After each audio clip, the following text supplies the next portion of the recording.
Bismillahirrahmanirrahim. Alhamdulillah wassalatu wassalamu ala asyrafil anbiya'i wa imamil mursalin Muhammad bin Abdullah wa ala alihi wa sahbihi ajma'in. Amma ba'd. Assalamualaikum warahmatullahi wabarakatuh. Alhamdulillah, insyaallah mga kapatid, ang tatalakayin natin ngayong gabi ay patungkol sa mga hadith ni Propeta Muhammad sallallahu alaihi wasallam. Summarize lamang natin. Ito po ay 4 na hadith. Nakuha na natin ito yung mga umatin sa atin dito palagi na tungkol sa 40 hadith ni Imam An-Nawawi, nakuha natin yung 4 na ito. Ngunit maikli lamang yung mga hadith na ito at isa-summarize natin kung sino yung makasaulo ng 4 na hadith na ito, mga kapatid. Kung sino ang makasaulo ng 4 na hadith na ito at isabuhay niya, saklaw niya na ang buong kaugalian at tamang asal ng isang Muslim. Yung 4 na hadith na ito. Inshallah, isaulo natin ito at isabuhay natin binila ang 4 na hadith na ito. Ang una, ang sabi ni Propeta Muhammad sallallahu alaihi wasallam, "Man kana yu'minu billahi wal yawmil akhir falyaqul khairan aw liyasmut." Ito yung unang hadith.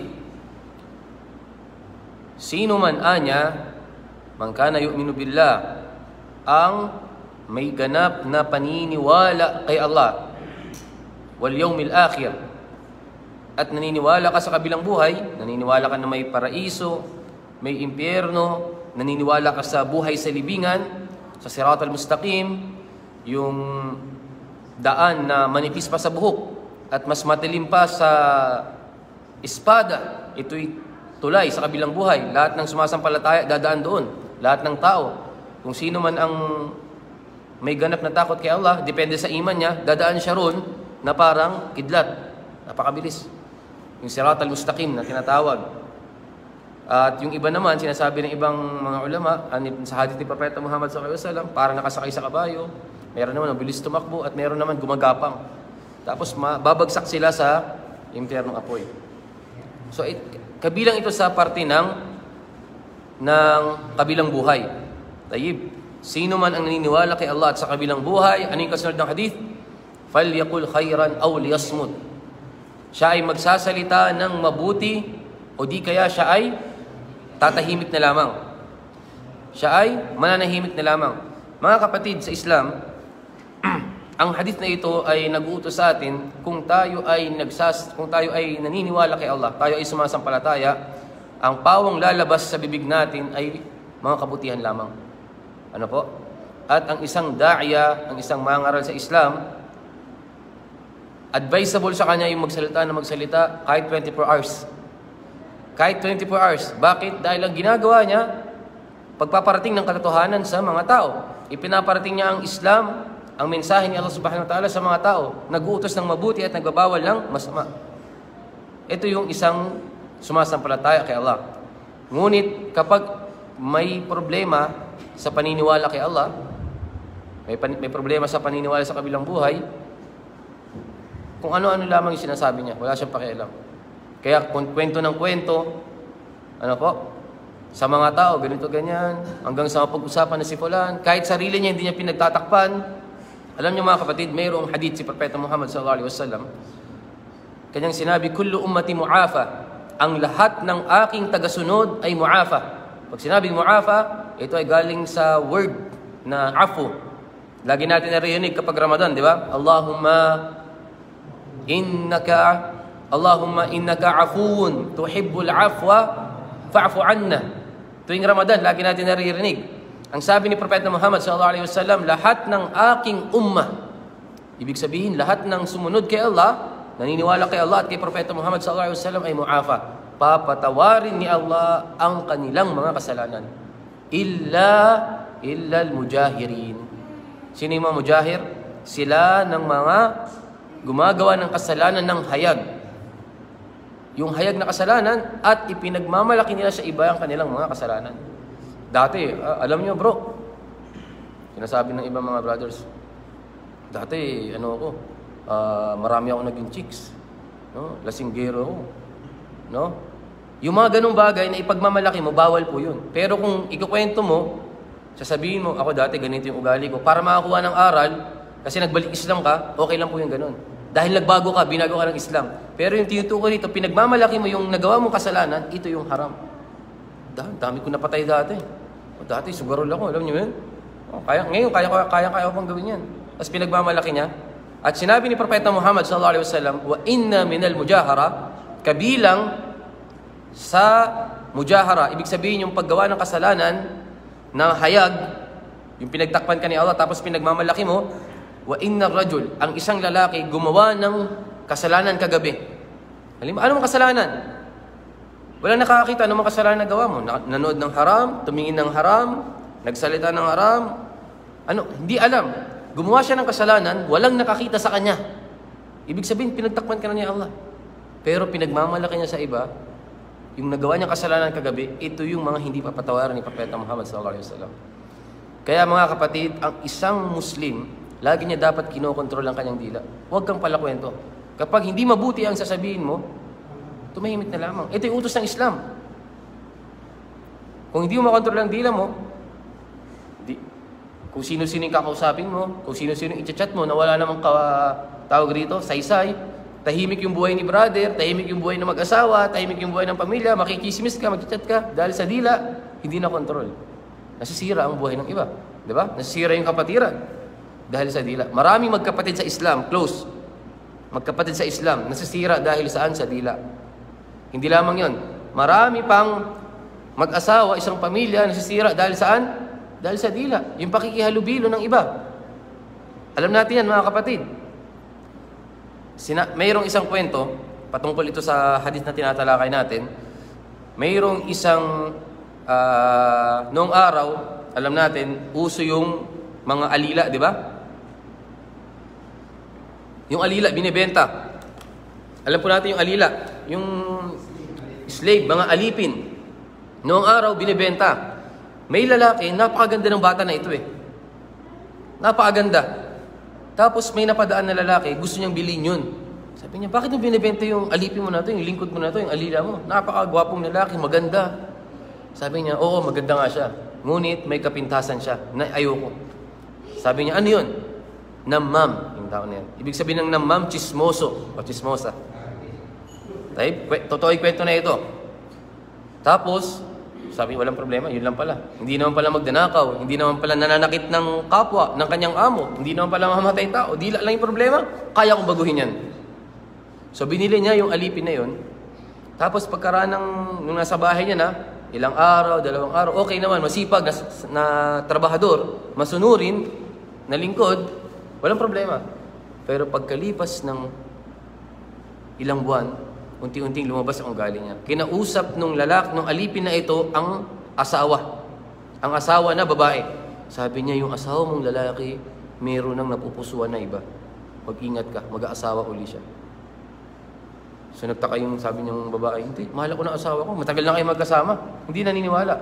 Pero dahil sa babae na ito, yung babae na ito, sobrang mahal niya yung asawa niya, pinayuhan siya ng alipin. Sabi niya, gusto mo bang hindi natitingin ang asawa mong lalaki sa ibang babae? Sabi niya, oo.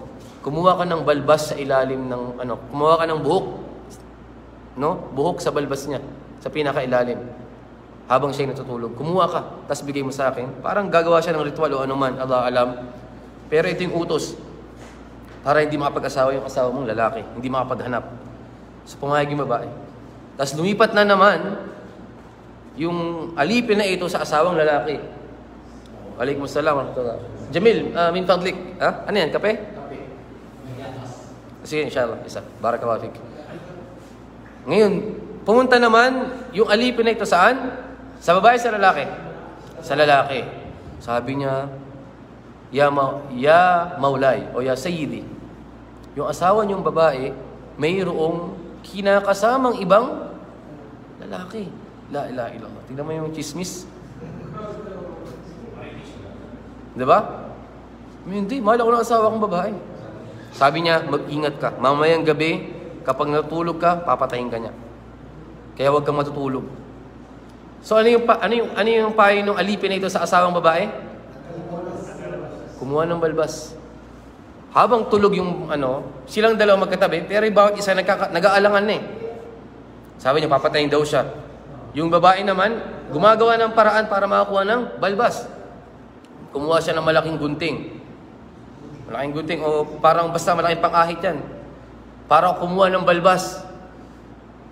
Tapos, nung pag-upo ng babae, kukuha na siya, akala nung lalaki, papatayin niya siya. Mayroon malaking palakol sa unan ng lalaki, tinaga niya yung babae, napatay niya asawa niya. Subhanahu. Nalaman ng pamilya ng babae, pinatay nila yung lalaki. Bilang ganti. Nalaman ng pamilya ng lalaki na pinatay yung kamag-anak nila ng lalaki, pinatay nila yung pamilya. So nagpatayan bawat pamilya. Dahil saan mga kapatid? Dahil sa chismis, dahil sa dila na yan. Kaya tayo mga lalaki, unang-una, pigilan natin ito, layuan yung katangian na ito, at hindi lamang to, payuhan natin ang ating mga asawang babae, ang ating mga kamag-anak na babae, ang ating mga anak, ang ating mga kapatid na pumili ng kanilang mga kaibigan. Allahu Akbar. Bakit?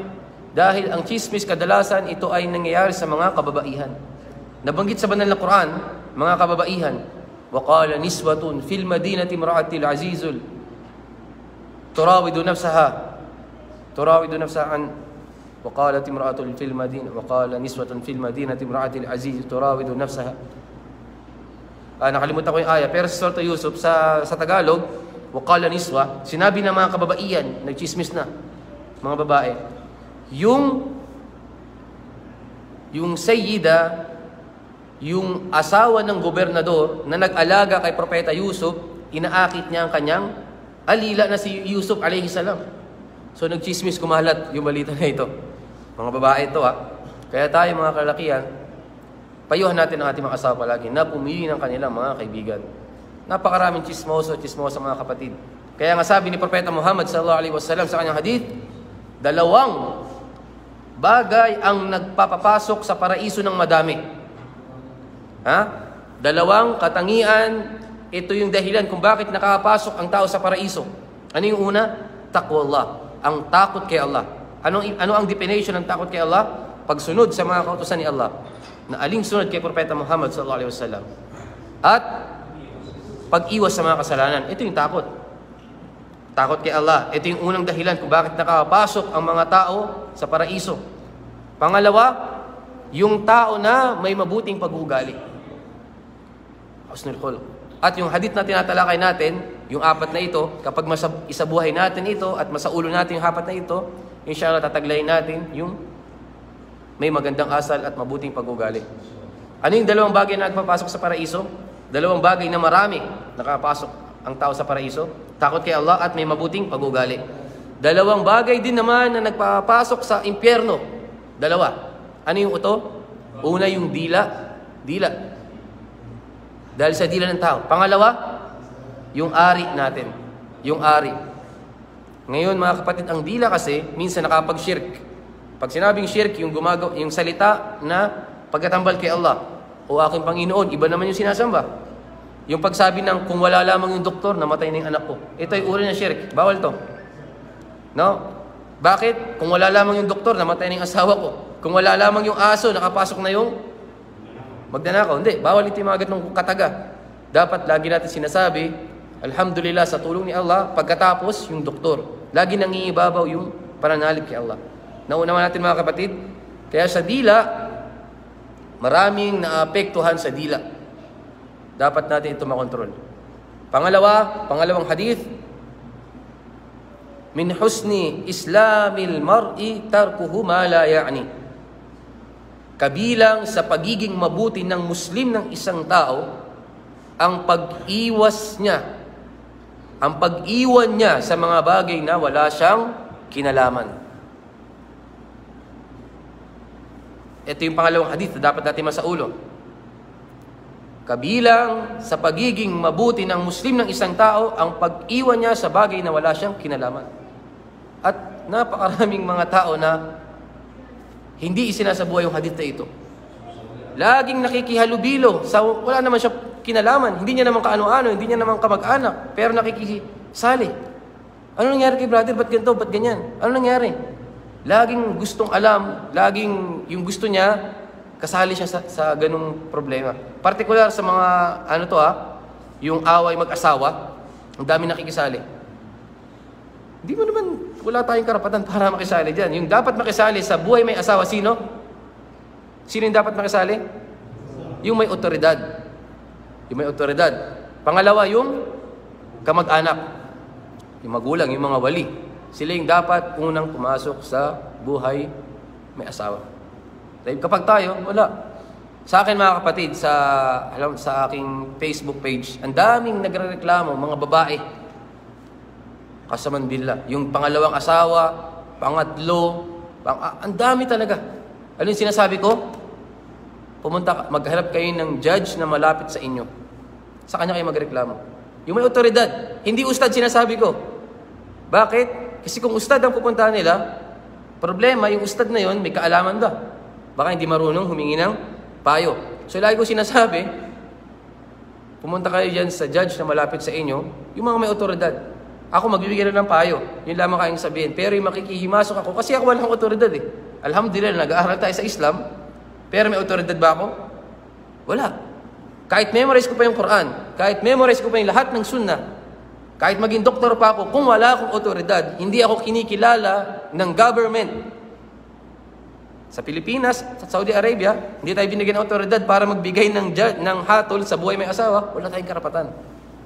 Ang iba, subhanallah, maraming mga tao, yung nagbibigay ng payo sa mag-asawa, ang payo niya para hiwalayan si brother, tapos gusto nang nagbibigay ng payo, pakasalan si sister.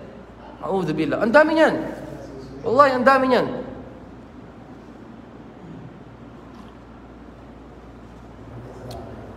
Kapag wala tayong kinalaman sa isang bagay, mga kapatid, huwag tayong makisali.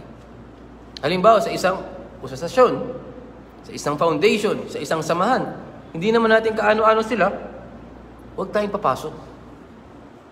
Huwag tayong makikisali. No? Pero kung nakikita mo, tandaan natin ito. Kung nakikita mo na makikinig sa'yo yung taong may problema, nakikita mo, ramdam mo, ginagalang ka niya, nire-respeto ka niya, mataas yung tingin niya sa'yo, walang problema na ikaw mismo yung dumayrek sa kanya para payuhan at paalalahanan siya. Bakit? Ang sabi sa banal na Quran, وَذَكِّرْ فَإِنَّ الذِّكْرَ تَنْفَعُ الْمُؤْمِنِينَ. Magpaalala ka o Muhammad, sapagkat ang pagpapaalala ay nakakapagbigay pakinabang sa mga sumasampalataya. Kung sumasampalataya yung tao na yun, tatanggapin niya yung payo mo. Ang Islam, dinun nasiha. Sabi sa hadith din, ang reliyong Islam ay pagpapayuhan. Ngunit mga kapatid, lagi natin tatandaan, anzilun nasa manazilahum. Sabi sa hadith, ilugar ninyo yung mga tao na inyong kinakausap. Hindi lahat kailangan tayo makisali, makipasok. Hindi. Pagpasok natin sa bahay, inibitahan tayo, tingin ka ng tingin dito. Mashallah, bro, ano to? Mashallah, ganda na ito. Bro, ano to? Yung ganun, huwag ganun. Hindi yun ugali ng isang Muslim. Yung hadith, min husni islami al-mar' tarku ma la ya'ni. Kabilang sa pagiging Muslim ng isang tao, pagiging mabuti ng Muslim ng isang tao, ang pag-iwan niya saan? Sa mga bagay na wala siyang kinalaman. Hindi lahat tanong ka ng tanong, bakit ganito, bakit ganyan? Hindi. Napakaraming ganyan tao. Yung lagi nakikihalubilo, no? Na wala naman siyang kinalaman sa isang bagay. Pero nakuha niya ba yung point ko? Kapag may isang tao na kinikilala kang brother, ginagalang ka, nirespeto ka, tapos nakikita may problema siya, walang problema na payuhan mo siya. No? Kasi ang tao nangangailangan ng payo. Kapag nanghihina tayo, nandiyan yung mga kapatid natin na magpapaalala, magpapayo sa atin. Pero yung lahat ng tao na lang pinupuntahan mo, ba't ganyan? Ano yung problema mo? Ba't ganito, ganyan? Mali yung ganun. Kailangan tignan mo yung mga tao na kinakausap mo. Napakaganda ng Islam, di ba? Napakaganda. Lahat tayo pantay-pantay. Ngunit, tinitignan dapat natin yung level natin. Halimbawa nito, yung hari. Yung hari, nakagawa ng kasalanan. Yung presidente, nakagawa ng kasalanan. Yung amir, yung leader, nakagawa ng kasalanan. Yung pinuno, nakagawa ng kasalanan. Tayo ba magdadirect na magpayo sa kanya o meron siyang tagapayo talaga advisor? Anong gagawin natin? O magpo-post tayo sa social media, ganito yung king, ganito yung hari, ganito yung presidente? Hindi. Kung may pagkakamali, pumunta tayo sa kanyang advisor at yun yung magpapayo. Maliwanag mga kapatid? Kaya, isaulo natin yung pangalawang hadith na ito. Yung una, ano yung una? Sino man ang naniniwala kay Allah at sa kabilang buhay, falyakul khairan, aw liyasmut. Magsalita ng mabuti o tumahimik. Yung pangalawang hadith, kabilang sa pagiging mabuti ng isang tao ang pag-iwan niya saan? Sa mga bagay na wala siyang kinalaman. Pangatlong hadith, may pumunta na lalaki kay Propeta Muhammad sallallahu alaihi wasallam, kanyang sinabi, "Ya Rasulullah, awsini." O sugo ni Allah, payuhan mo ako. Ang sabi ni Propeta Muhammad sallallahu alaihi wasallam, "La taghdab." Huwag kang magalit. Faraddada miraran. Inulit niya uli, "Ya Rasulullah, payuhan mo ako." La taghdab. Pangatlo uli, "Ya Rasulullah, payuhan mo ako." La taghdab. Huwag kang magalit. 3 beses inulit ni Propeta Muhammad sallallahu alaihi wasallam. Ang galit mga kapatid, ito ay mula sa syaitan. Kaya ang tao kapag siya'y nagagalit, may kilala ka, tao nagagalit, ang unang gagawin mo, paupuin mo siya. Paupuin mo natin. Baguhin mo yung kanyang kalagayan. Tapos pahigain mo. Kapag hindi pa rin kaya, pinakalma mo na siya. Upo ka. Bro, upo ka muna. Sister, upo ka muna. Pakalmahin mo siya. Pag hindi kaya, anong gagawin mo? Pag-uduin mo siya. Mag-ablution. Bakit? Ang syaitan, saan nagmula? Sa impyerno, di ba? Mula sa apoy. Ang tubig, pinapatay niya yung apoy. So pag-uduin mo siya, brother, magudu ka. Sister, magudu ka. Tapos, kapag wala pa rin, pagsalahin mo ng 2 rakaasun. Ganun, napakaganda ng Islam. Ito yung gagawin natin. Kaya napakaganda mga kapatid, kung meron kang asawa na kapag nagagalit ka, pinapayuhan ka ng ganito. Umupo ka, nag-aaway kayo mag-asawa. O kaya nag-aaway kayo ng meron kang magulang na alim, ustad. O kaya hindi man alim, hindi man ustad yung tatay mo, pinapayuhan ka ng ganitong payo. Upo ka muna. Anak, upo ka. Magudu ka. No? Magsabi ka na, "A'udhu billahi minash shaitanir rajim." Napakasarap sa pakiramdam. Tayo, magkakapatid sa Islam. Kung isa sa atin nagagalit, payuhan natin ng ganito. "Bro, upo ka muna, bro. Higa ka muna, sandal ka muna. Pag wala pa rin, magudu ka. Magsalakan 2 raka." Napakaganda ng Islam. Ang galit, kapag hindi ito nakontrol, para itong bulkan. Maaaring humantong sa pagpatay, maaaring humantong yung mga sikreto na hindi dapat malaman, nasasabi. Kaya ang dapat sa isang Muslim, kontrolin niya ang kanyang galit. Katulad sa hadith na ito, 3 beses sinabi ni Propeta Muhammad sallallahu alaihi wasallam, "La taghdab, la taghdab, la taghdab." 3 beses. At napakaganda mga kapatid. Napakaganda. Kapag mayroon kang kakilalang brother na hindi nagagalit, kasi lagi kang sasama sa kanya. Makakapulot ka ng aral, hindi nagagalit. Basta na si brother, hindi marunong magalit. At napakaganda rin yung tao na nakokontrol niya ang kanyang galit. At ang galit, ito ay mayroong 4 na uri. Tao, mabilis magalit, mabilis din mawala yung galit. Mabilis magalit, mabilis mawala yung galit. Mabilis magalit, matagal mawala yung galit. Mabilis magalit, tapos napakatagal pa mawala yung galit niya. Taon, years, hanggang namatay na lamang yung kaaway niya, hindi pa sila nag-uusap. Hindi pa nagbabati, hindi nagpapatawaran. Namatay na lang yung bawat isa sa kanila. O di kaya yung taong galit na yung mismo, dala-dala niya yung galit niya hanggang sa shahidat na ng kamatayan. Mabilis magalit, matagal mawala yung galit. Meron naman tao, matagal magalit, mabilis din mawala yung galit niya. Napakatagal niya magalit.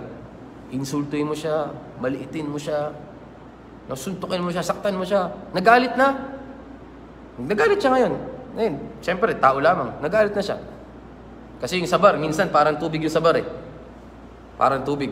Nilalagyan mo ng tubig, ay parang baso na nilalagyan mo ng tubig, tapos napupuno rin. Pero mamaya-maya, magtataka ka, wala na yung galit niya. Ang tagal niyang magalit, tapos mamaya-maya, parang wala, nakalimutan na. At mayroon naman tao, matagal magalit, at matagal din, mawala yung galit niya. So, sino yung pinaka mainam dito sa 4 na ito? Bro, yung pangatlo, ano yung pangatlo? Mashallah. O, ano yung pinakapangit dito? Nuruddin. Pangit yun? Pangalawa. Yung pinakapangit dito, yung mabilis magalit. Lagi nilang galit. Mabilis magalit talaga. Tapos, taon bago mawala yung galit. Kaya napakapangit ng ganito.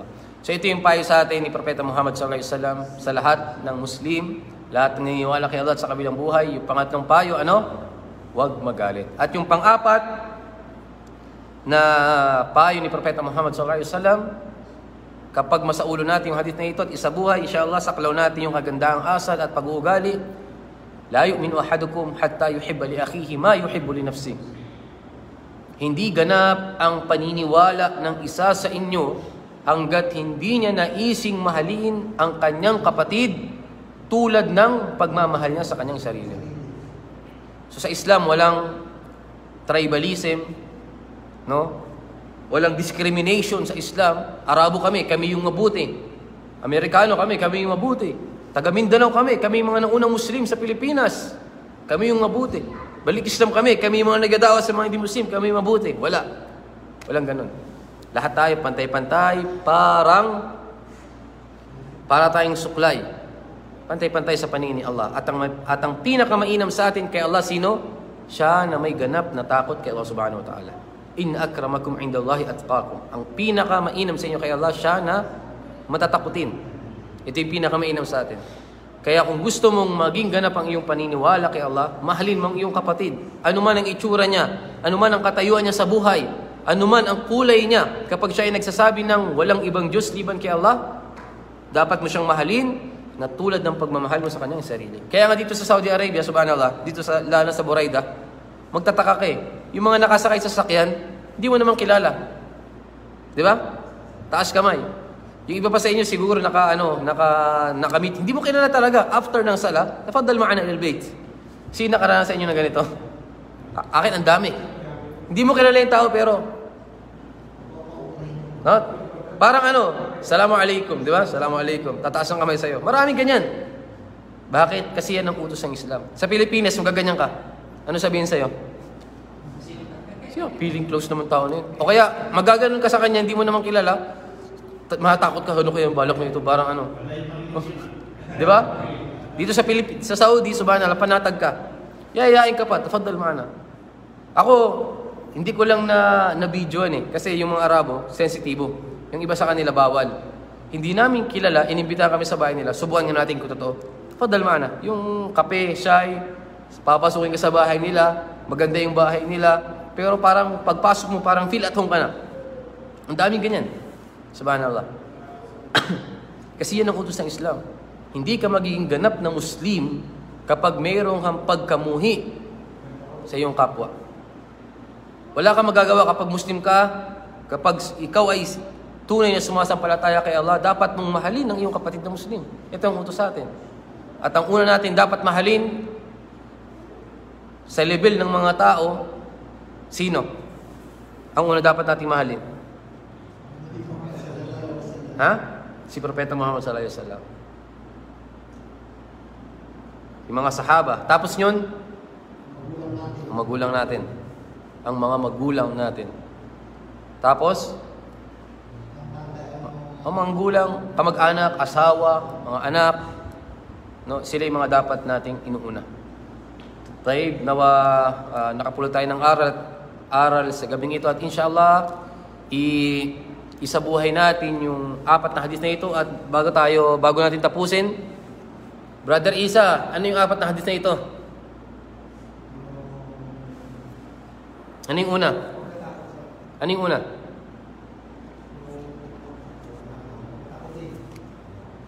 Hindi, ano yung una? 4 na hadith to, di ba? Ano yung una? Bro Adel, narinig mo? 4 na hadith, sabi natin, kapag isinabuhay mo, nasa ulo mo, saklaw mo na ang kagandahang asal at kabutihang asal. Kabutihan, mabuting pag-uugali. Ano yung 4 na ito? Nuruddin, ano yung una?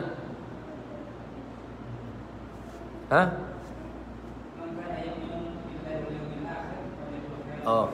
Ayun yung una. Sino man ang may ganap na paniniwala kay Allah at sa kabilang buhay, ano yung gagawin niya? Magsalita ng mabuti at tumahimik. Kung hindi ka magsalita ng mabuti, ano gagawin mo? Tahimik na lamang. Tahimik na lamang. Ano yung pangalawa? Ano yung pangalawa?